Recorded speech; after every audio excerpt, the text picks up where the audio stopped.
안녕하세요. 인텔리티브입니다. 생각 함께하기. 한국일보의 기획 보도인데 눈길이 뜨네요. 일본 정부는 싫지만 문화는 별개다. 슬램덩크 즐기는 1030 세대. 문화, 경제력, 영향력, 대등하다 인식이 확산됐다.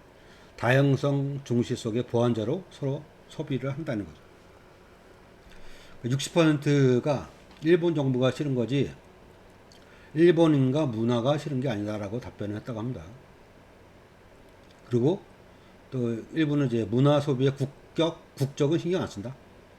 그러니까 2030 세대 226명을 대상으로 온라인 선물을 했대요. 온라인 선물을 뭐 크게 믿을 거는 안 되지만 그래도 이제 트렌드를 읽을 수 있죠. 그러면서 이제 그 더 두 개만 맞춰서 이걸 보도를 합니다. 국적을 몇 따지나요? 마음에 든 컨텐츠가 일본 문화일 뿐. 일본 문화 좋아하는 한국 G세대. 예전에 일문화 즐기며 오타쿠 취급. 요즘은 자연스럽게 즐기는 분위기다. 과거사 반성 안 하는 태도에는 반감이 있다. 덕질 위에 그래도 공부하고 꼼꼼히 검증했다. 일본 문화 무비판적 수용은 위험하다. 보더리스 국경 없는 세대죠. 보더리스 세대에게 제일 컬처는 취향일 뿐. 그리고 문화는 문화고 역사는 역사다. 일본의 무조건적인 예스는 아니다. 걱정하지 말라는 거죠. 그러니까 한국 문화 좋아하는 일본 G세대는요. K-팝과 사극에 빠져서 한국어 배워. 하는 관계 개선 좋은 일이죠. K-팝, 노래, 춤, 비주얼 수준 높아 엄마도 드라마 겨울 연가 팬. 사국, 주몽, 용의 눈물, 흥미진진. 식민지 역사 이슈에 관심 갖게 됐다. 역사 문제에 대해서 무관심하다는 사람도 있지만 관심 가져야 된다는 일본 지세들도 있었다고 합니다. 또 추가로 한국에서는 일본 영화를 N차 관람 그리고 굿즈를 직구하고요. 일본에서는 한국풍을 바르고 먹고 입고 한답니다. 문화교류에 적극적인 한일 G세대가 이렇다고 하는 거죠. 틱톡 등 영향 문화장벽 낮아져. 칸사이 음악 인기, 가사 번역, 음원 리핑도 적극적. 우리나라 화장품, 한국 화장품, 음식, 패션 유행 선도. 일본 편의점, 드럭스토어까지 진출. 화장품 30만 개, 3일 만에 매진하기도 했답니다. 번역 품앗이 국경 초월하는 본격 덕질. 왕복 7시간 내한 행사 참석 열정. K문화 거리, 일본인 인사 이내. 그리고 혐한이 사라진 일본 서정가. 한국 소설 에세이 인기랍니다. 구구월간지 한국 때리기 시들해졌고 82년생 김지영 이후 문학바람이 불고 있답니다. 일본 출판계, 한국 책에 관심이 커졌다고 합니다. 여러분들이 보시기 어떻습니까? 이게 실리적인 거죠. 그러니까 중국과 러시아에 관해서도 이렇게 비슷한 생각을 할 거라 생각합니다. 카카오톡 이용자 200만 명이 조용히 나가기를 선택했대요. 그 예컨대 뭐 누구누구님이 나갔습니다 나가잖아요. 채팅방 나갈 때 부담스러운데 그래서 단체방 나가고 싶어도 기록이 남아서 고민했었는데 카카오가 이제 조용히 나가기 기능을 추가했었죠. 얼마 전에. 갖고 이제 채팅방 나가게 할 때 여기 조용히 나가기 이걸 선택을 하면 대화방 나가도 기록이 안 남는다는 거죠. 이렇게 하면 나가기를 하면 대화 내용이 모두 삭제되고 채팅 모두 삭제된다 그러면서 조용히 나가기 선택할 수 있는 걸 해놨죠. 저도 이걸 써봤습니다. 마음 편합니다. 윤석열이 신봉하는 바이든도 반도주의일까? 바이든 대통령과 함께 노동조합 만세. 한겨레 칼럼입니다. 미국을 일으킨 것은 월스트리트가 아닙니다. 중간계급이 일으켰죠. 그리고 중간계급이 일으킨 것은 노동조합입니다. 낙수효과 경제학이 중간계급을 빈 껍데기로 만들어버렸습니다. 그 논리에 따라 가면 낙수효과 경제학은 사기입니다. 이 두 인용문의 발언자는 누구냐? 현 미국 대통령 조 바이든입니다. 그러니까 대한민국 대통령 윤석열 대통령 보죠.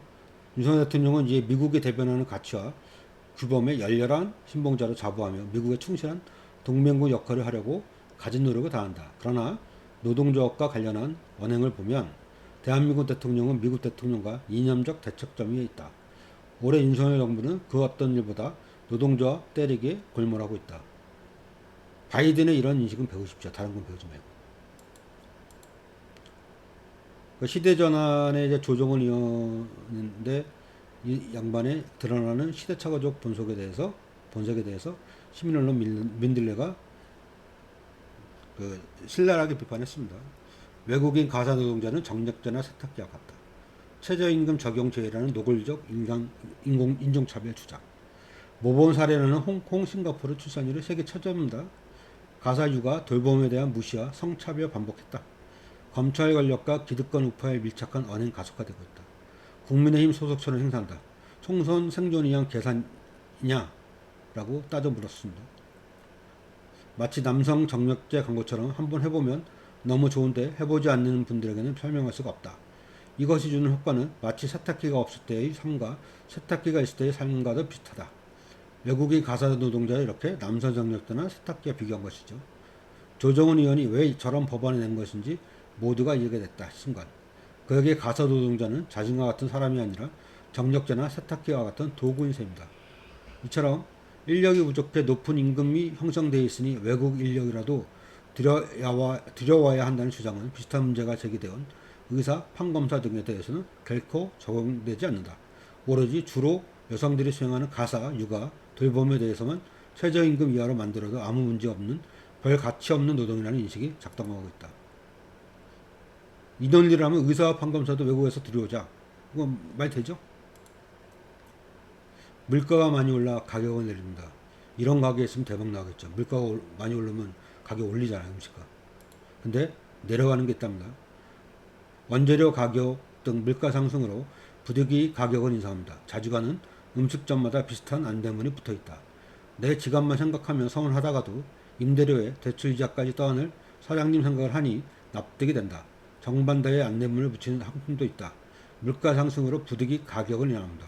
인간 노동력의 가격, 임금이다. 1,000원 수준의 임금 인상으로는 나라를 무너뜨릴 수 없다면서 전곡을 찔렀죠. 박정훈 배달 노동자의 칼럼이었습니다. 청년 목숨 앗아간 아파트 출근. 입원 필요한 20대 화장품 판매원이 휴가를 요청했지만 회사에서 반려를 했고 근로복지공단에서 치료시기를 놓쳤다 하면서 산재를 인정했습니다. 아프면 실권리에 대한 제도 보장이 필요하다는 거죠.